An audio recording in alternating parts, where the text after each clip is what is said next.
ये बात करेंगे आज हम लॉक सिविल सोसाइटी के बारे में क्या कहता है। Civil society, the concept of civil society is a very prominent concept in liberal countries.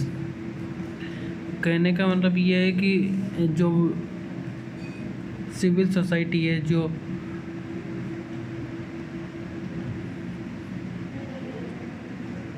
Western countries में, जो वेस्टर्न कंट्रीज़ है उनमें लिबरल कंट्री माना जाता है, उनमें सिविल सोसाइटी मानी गई है का ऐसा बताया गया है। Civil society consist of all such association which are neither the part of natural और informal society nor part of government. कैन बताता है कि जो सिविल सोसाइटी होती है वो इस तरीके का एसोसिएशन होता है जो न तो प्राकृतिक और इनफॉर्मल सोसाइटी के पार्ट होते हैं और न ही गवर्नमेंट के पार्ट होते हैं। In liberal countries civil society is recognise as the sphere of freedom. Civil society को फ्रीडम चाहिए होती है लिबरल कंट्रीज़ में, वो सिर्फ फ्रीडम की बात करते हैं। वाई क्यों करते हैं वो फ्रीडम की बात? It is assume that in the state of nature, ये ऐसा माना गया है स्टेट ऑफ नेचर में कि जो लोग थे वो प्राकृतिक राइट, नेचुरल राइट रखते थे, but there was no formal, और उस समय कोई भी फॉर्मल गवर्नमेंट नहीं थी। In civil society which is a product of contract, people give formal recognise to each other right, thus they become guaranteed right। उनका कहने का मतलब था कि जब स्टेट ऑफ नेचर के टाइम में कोई गवर्नमेंट नहीं थी तब भी वो अपने राइट्स को क्या कर रहे थे, एंजॉय कर रहे थे, तो इसीलिए उनको गारंटीड राइट देना चाहिए।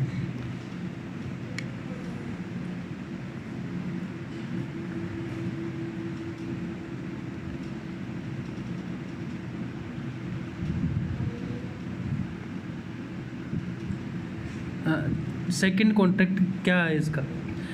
Second contract in lock result into the formation of government, people will form the common authority, मतलब लोग कॉमन अथॉरिटी बनाते हैं। Why there were inconvenience in the state of nature, मतलब जो स्टेट ऑफ नेचर था उस समय इनकन्वीनियंस क्यों था और क्या इनकन्वीनियंस था?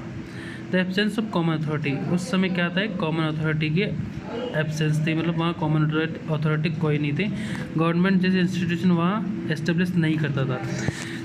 तो क्या होता था वहाँ पे make law, execute law, educate law, मतलब लॉ को कौन बनाता था उस टाइम, एग्जीक्यूट कौन करता था और एजुकेट कौन करता था। तो ये भी समस्या थी उस टाइम में। इनकन्वीनियंस होता था कि कौन बनाएगा, कौन उसका पालन करेगा और कौन उसको जस्टिस करेगा उसका। What is government? Government is an institution which has 3 branch, legislative, executive, judiciary. Theory of separation of power, Locke was the first person to recommended the separation of power among the 3 branch of government, मतलब Locke पहला आदमी था जिसने इसको recommend किया था कि इस तरीके से होना चाहिए। कॉमन सेंस और रीजन, वाई, वो बोलता है कि ऐसा क्यों, separation of the power, common sense और reason, since all these power were fuse in one person there were inconvenience. वो कहता है कि अगर पूरा पावर आप एक व्यक्ति में दे देते हो तो उस वहाँ क्या होगा, इनकन्वीनियंस होगा। It is unreasonable to expect a person to do justice, मतलब ये अनरीजनेबल होगा कि ये मानना कि एक आदमी जस्टिस कर सकता है। When he himself has committed, अगर वो आदमी गलत निकला तो has their is a need of strict separation, इसीलिए यहाँ पे क्या होना चाहिए, एक strict separation of the power होना चाहिए।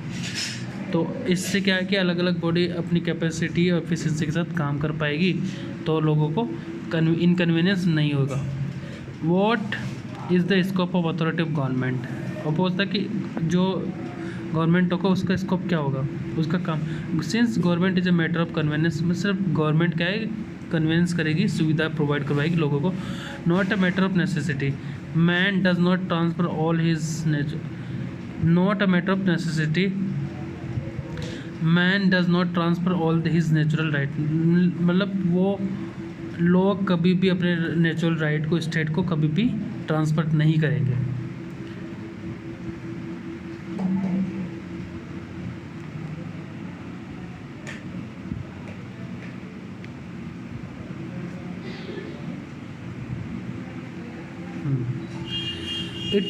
It will result into the limited government.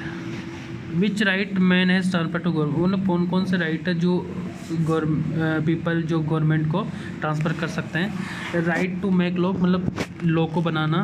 Right to execute law, मतलब उसको एग्जीक्यूट करना। और राइट टू एडजुडिकेट लॉ। 3 तरीके के लॉ है जिनको वो ट्रांसफ़र कर सकते हैं, 3 तरीके के राइट है जिनको वो ट्रांसफ़र कर सकते हैं। Combining the right of all emerged a common authority representing these right. According to Locke, man cannot transfer his right to life, liberty. मतलब लॉ के अकॉर्डिंग व्यक्ति कभी भी जीवन, स्वतंत्रता और संपत्ति के अधिकारों को कभी भी स्टेट को ट्रांसफ़र नहीं करेगा। these 3 right are fundamental और natural right. It means they are, ये क्या है कि प्राकृतिक और फंडामेंटल राइट है, ये इनको कभी भी हम अलग नहीं कर सकते, पृथक नहीं कर सकते और ट्रांसफ़र नहीं कर सकते। क्यों नहीं कर सकते इसके बारे में लोग कहता है कि क्योंकि ये फंडामेंटल राइट है लोगों के और ये लोगों के एग्जिस्टेंस के लिए ज़रूरी है। Man has not transfer this right to government. What is the role of government? Government का रोल क्या है कि वही बात है कि government not source of, government ने नहीं दी है राइट, अधिकार लोगों को अधिकार प्रकृति से मिले हैं, इसलिए गवर्नमेंट को केवल प्रोटेक्टर का काम निभाना चाहिए, न कि प्रोवाइडर का। Can a state deprive a person from his natural? अभी क्वेश्चन आता है कि क्या वो नेचुरल राइट से डिप्राइव कर सकता है स्टेट? क्वेश्चन आंसर होता है कि नहीं। क्यों नहीं होगा? Man has not transferred this right to the government, क्योंकि लोगों ने जो ये अधिकार है वो गवर्नमेंट को ट्रांसफर नहीं किया है, इसलिए government can not bring any law which limit the right. इसलिए सरकार को कभी भी इस तरह का लॉ नहीं ला सकती जो इनको लिमिट कर सके। Government is a trust, government एक ट्रस्ट है, वो केवल उसकी जब तक लोग कैपेबल नहीं हो जाएंगे तब तक वो सिर्फ ट्रस्ट है। जब लोग ट्रस्ट कैपेबल हो जाएंगे, अपने अवेयर हो जाएंगे, तो वो अपने राइट्स को खुद ही समझने लग जाएंगे। People are trustee, it means government does not have any original power. वो ओरिजिनल पावर नहीं रखते, ये केवल टेम्प्रेरी पावर अगर रखना चाहे तो कभी कभार रख सकता है, लेकिन हमेशा नहीं रख सकता वो इस तरीके से। Government enjoy only delegated power. Government can enjoy only those power which have been given by the people to government. केवल गवर्नमेंट वही पावर को एंजॉय कर सकता है जो लोगों ने उनको दिया है।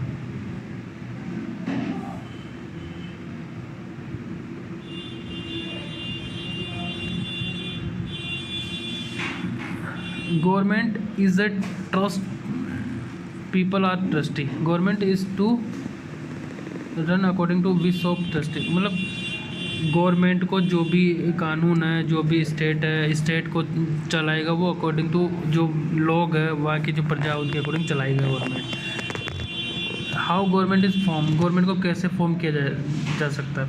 Government is form by the social contract. Government को सोशल कॉन्ट्रैक्ट के द्वारा ही फॉर्मेट बनाया जा सकता है।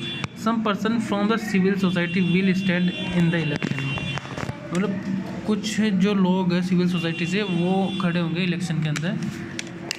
Those who get the support of majority will, मतलब जो जिसको सपोर्ट मिलेगा वही गवर्नमेंट बनाएगा। Lok is the first person who talk about the representative government, मतलब लॉक इस बारे में बात करता है कि वो रिप्रेजेंटेटिव गवर्नमेंट होना चाहिए। He was the first person to give the majoritarian model of democracy. Majoritarian democracy की वो बात करता है और पहला आदमी है जो मेजोरिटेरियन डेमोक्रेसी की बात, मतलब बहुवाद लोकतंत्र के बहुवाद बहुल लोकतंत्र की बात करता है वो does above form of government indicate, जो गवर्नमेंट किस चीज़ को इंगित करते हैं? Government by consent of the governed, जिसके ऊपर गवर्न किया जा रहा है उनकी कंसेंट है government. It means representative are the delegate, they do not have original power, वो कभी भी ओरिजिनल पावर नहीं रखते। They only have delegated power, वो हमेशा डेलीगेटेड पावर रखते हैं। It means they can not do anything for which, इसलिए वो किसी के लिए कुछ नहीं कर सकते। They have not taken the consent, वो उन्होंने कोई कंसेंट नहीं लिया क्योंकि वो केवल चुन के आई है, वो कंसेंट से नहीं आई है। What will happen if they go beyond the concept, अब क्या होगा जब लोग कंसेप्ट से ऊपर जाएंगे तो क्या होगा। It will be treated as a breach of trust, ये माना जाएगा कि ये ट्रस्ट को ब्रीच किया है, मतलब ये जो लोगों का जो विश्वास है उसको तोड़ा उन लोगों ने। लोग गिव राइट टू रिवोल्ट, अगर इस तरीके से कुछ होता है तो लोग कहते हैं कि अगर निरंकुश टायरनी हो जाती है, जो डेलीगेट होते हैं वो टायरनी हो जाते हैं, निरंकुश हो जाते हैं, लोगों को रिवोल्ट करने का राइट देता है Locke. What is Locke concept of revolution, अब लॉक का जो रिवोल्यूशन का कंसेप्ट है वो क्या है। He give the liberal approach to revolution, वो लिबरल अप्रोच रिवोल्यूशन को लिबरल अप्रोच देता है। It means peaceful constitutional change, वो बोलता है कि लोग रिवोल्यूशन का मतलब पीसफुल कॉन्स्टिट्यूशनल चेंज समझे, क्योंकि वो जानता है, वो समझता है कि उसके टाइम भी जो चेंजेस हुए थे, जो मोनार्की से वो जो लोग डेमोक्रेसी या कॉन्स्टिट्यूशन की तरफ गए थे, वो पीसफुली चेंजेस हुए थे। तो वो ये मानता है कि लोग रेशनल है, इस वजह से लोगों को जो रिवोल्ट करना चाहिए वो लिबरल अप्रोच अपनानी चाहिए, इसमें उसको एजिटेशन और कोई रियोट्स वगैरह नहीं होना चाहिए। It means changing the set of people in the government by constitutional means. It can be vote of non-confidence, it can be election, मतलब वो जो मॉडरेट जो वेज है उनको अडोप्ट करने की बात करता है गवर्नमेंट को चेंज करने के लिए, रिवोल्यूशन के लिए। Why liberals believe in peaceful revolution, liberals peaceful revolution की बात क्यों करते हैं, इसके बारे में बात करते हैं।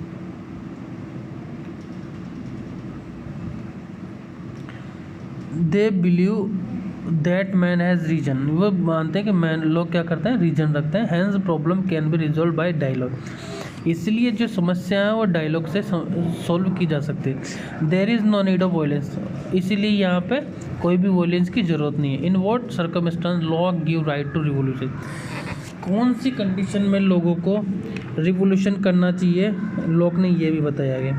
When the government commit the breach of trust, जब गवर्नमेंट ट्रस्ट को ब्रीच करती है, it means the government act in A arbitrary manner, इसका मतलब है कि जैसे ही उसने ट्रस्ट को ब्रीच किया, जैसे उसने लोगों के विश्वास तोड़ा, इसका मतलब लोगों को ये लगना चाहिए कि गवर्नमेंट निरंकुश हो गई है।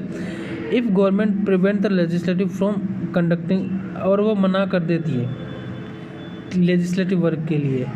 If does not implement the law pass by the, और एग्जीक्यूटिव लेजिस्लेटिव द्वारा पास किए गए अगर बिल्स को या फिर लॉज को नहीं मानने के लिए, उनको फॉलोअप करने के लिए एग्री नहीं होता, तब गवर्नमेंट को रिवोल्ट करना चाहिए। When Prince establish his own arbitrary will in place of will of the people, और जब उनको तब करना चाहिए रिवोल्ट कि जब प्रिंस क्या हो, आर्बिट्रेटर हो जाए लोगों की इच्छा के विरुद्ध। When prince put the citizen under the authority of some foreign princes, जब राजा क्या करेगा, put the citizen under the authority of some foreign princes, तब राजा, अगर राजा अपनी प्रजा को किसी अलग राजा के अंडर में रख दे, तब भी लोगों को क्या करना है, रिवोल्ट कर देगा। Locke has explain two type of consent, explicit और टैसिट। लोग ने दो तरीके के कंसेंट को यहाँ पे एक्सप्लेन किया है। He clarified that government is a trust, people are trusty, government cannot go against the consent. However, it does not mean that the person can claim that they have not voted for the party in power, hence they are not under the obligation to obey the law. Those who have voted for the party in power give explicit consent. In case of other, it is assumed that they have given tacit consent. कहने का मतलब है कि अगर government can not go against the consent, ये तो बात हो गई। It does not mean that the person can claim, इसका मतलब ये नहीं कि लोग ये क्लेम करें कि दे have not voted for the party in power, जिस पार्टी को उन्होंने पावर नहीं दिया। जैसे कि उन्होंने एक्सप्लिसिट और टेसिट जो कंसेंट की बात है उसकी बात, जैसे कि बात होती है कि फर्स्ट पास द पोस्ट, उसमें ये होता है कि जैसे अगर 3 लोग खड़े हुए हैं, उनमें से वोट मिला है 40, 30 और 30, और इसमें क्या होता है कि जो 40 वोट जिसको मिला है वो गवर्नमेंट बना देता है। लेकिन इसमें ये भी तो है कि जो 60 लोग हैं उन्होंने वोट नहीं दिया, तो इसका मतलब ये थोड़ी है कि जो 60 लोग हैं वो वोट नहीं दिए तो ये गवर्नमेंट बना नहीं सकते, क्योंकि वहाँ पे ये करते हैं एक्सप्लिसिट मेजॉरिटी की बात करते हैं। Hence they are not under the obligation to obey the law. इसका मतलब ये नहीं है कि वो ओबे नहीं करेंगे लॉ पालन। Those who have voted for the party in favour power give explicit consent, मतलब जिन्होंने वोट किया है जो पावर में जो पार्टी, उससे explicit consent. In case of other it is assume that they have gain tacit consent, इसका इसीलिए उसको टेसिट कंसेंट भी कहा जा सकता है।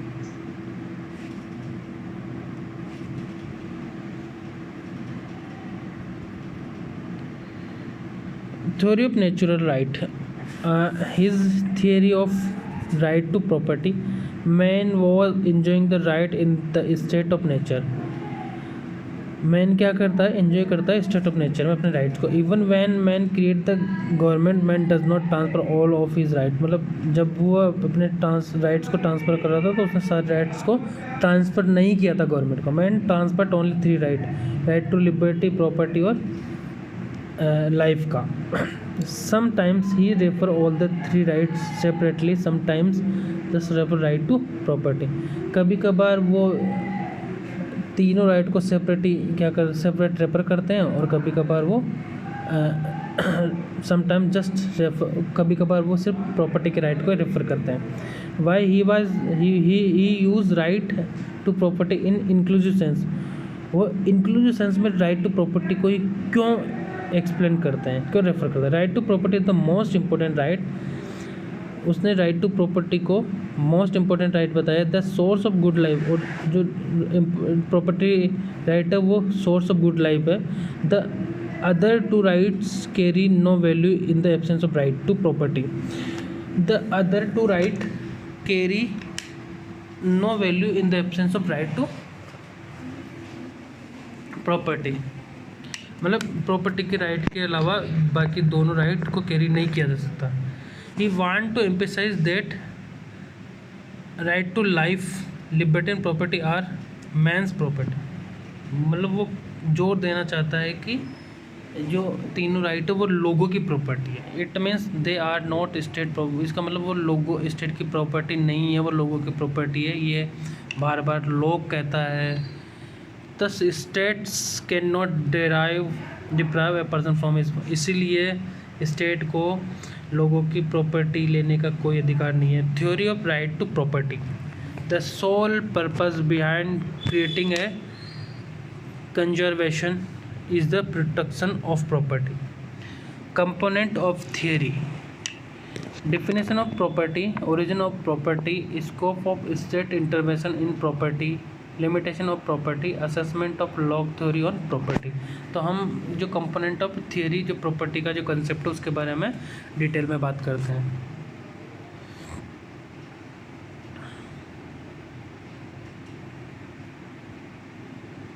Locke as a scholar of positive individualism, ये बात करता है सीबी मैकफर्सन। डेफिनेशन, ये वाली जो डेफिनेशन है, Locke as a scholar of positive individualism, ये नेट जेआरएफ के लिए बहुत इंपॉर्टेंट है। ये इस तरह के जो असिस्टेंट प्रोफेसर का एग्ज़ाम है उसमें पूछा जाता है, इस तरह की डेफिनेशन है वो।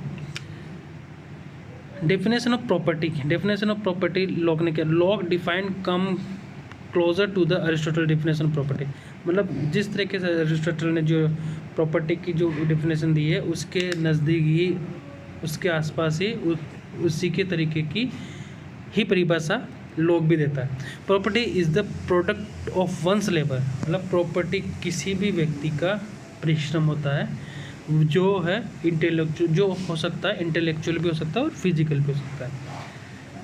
Person should have complete control, उसे कंप्लीट कंट्रोल होना चाहिए over his personality. Hence person should have complete control over the product of his labour. It means absolute right to property. कहने का मतलब है कि पर्सनैलिटी पे उसका कंप्लीट कंट्रोल होना चाहिए, इसलिए उसको चाहिए कि complete control over the product of his, जो उसके जो लेबर का जो प्रोडक्ट है उसको, उसके ऊपर भी उसका कंप्लीट कंट्रोल होना जरूरी है, इसलिए वो एब्सोल्यूट राइट है। Property of a person include the product of his labour. जो property of person include the property में उसके जो प्रोडक्ट है उसको भी इंक्लूड किया है।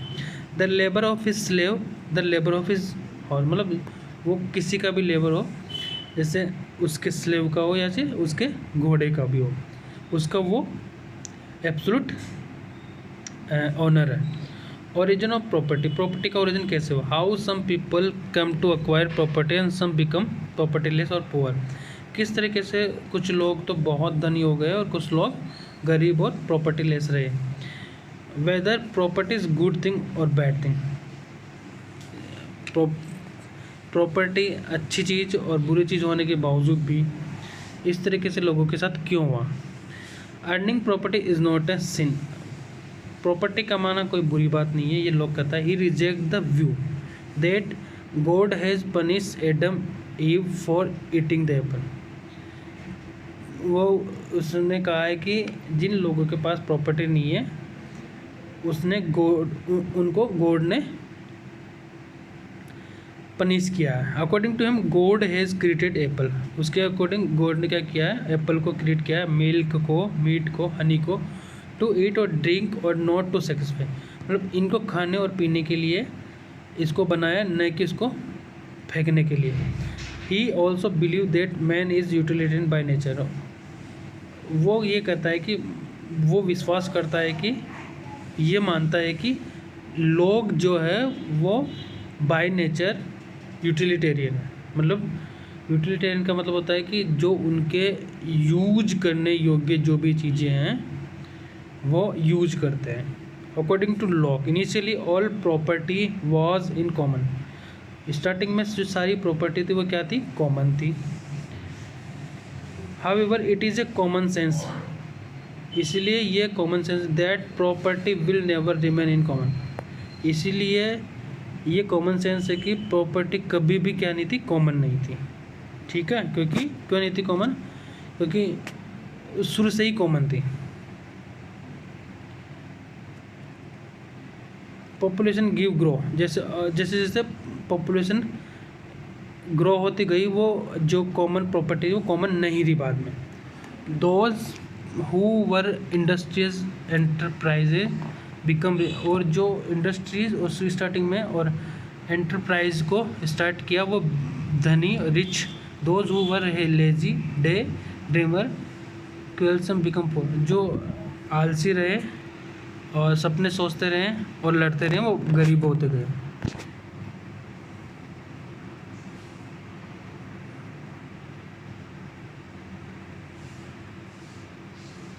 Hence there is no justice in taking money from the rich to help poor, मतलब इसलिए देर इज़ नो, मतलब जस्टिस वो नहीं करता है कि जो गरीब आदमी हैं उनको उनकी हेल्प करना चाहिए रिच मैन द्वारा, मतलब अमीर आदमी के द्वारा, उसको कभी भी जस्टिफाई नहीं करता है कि करना चाहिए नहीं कर, वो करता है कि कभी भी मैं जस्टिफाई नहीं करूँगा कि गरीब आदमी की हेल्प करना चाहिए अमीर आदमी के द्वारा। Hence man should have absolute right over it, इसीलिए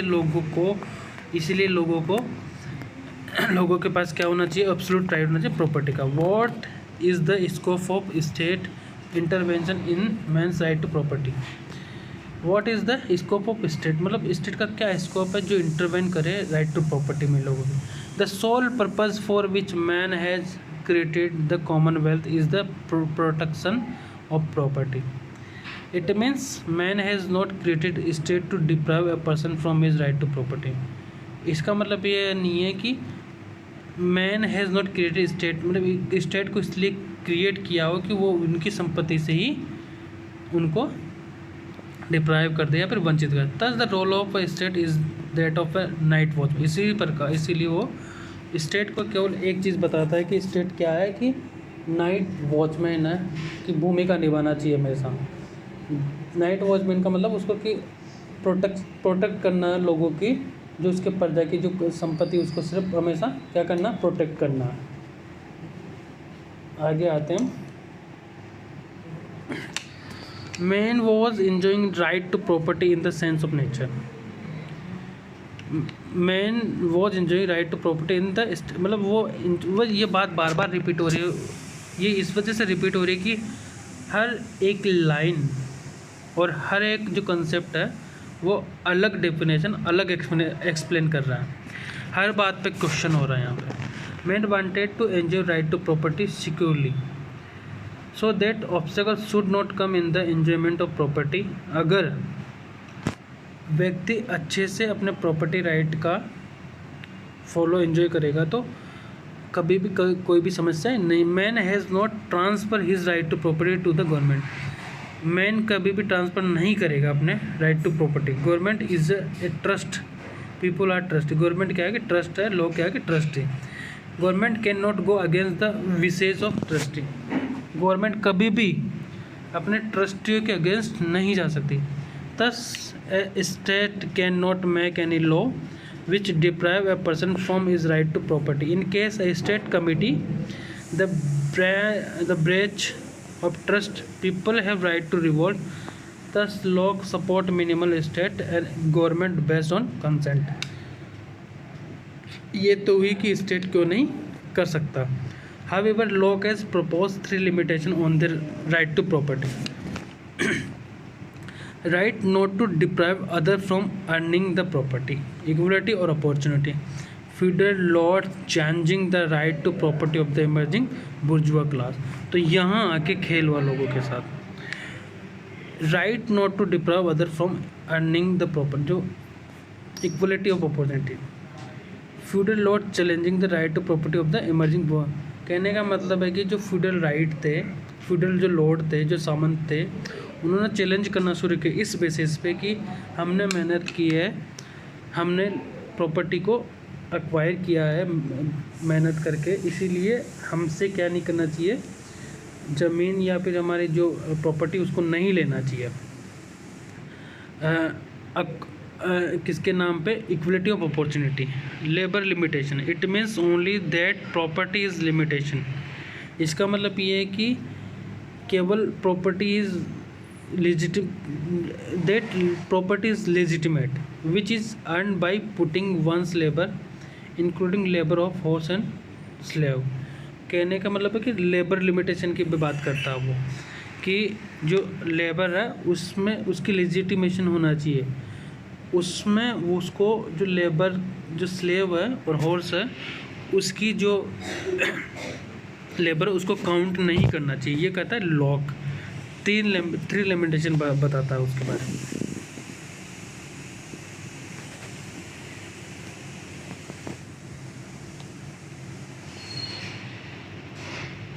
तीसरी लिमिटेशन है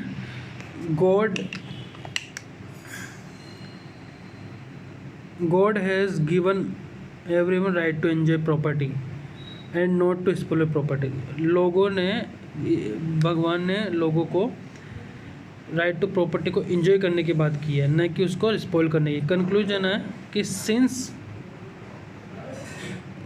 law justify absolute right to property, he does not acquire agree that a state can deprive a person from his right to property.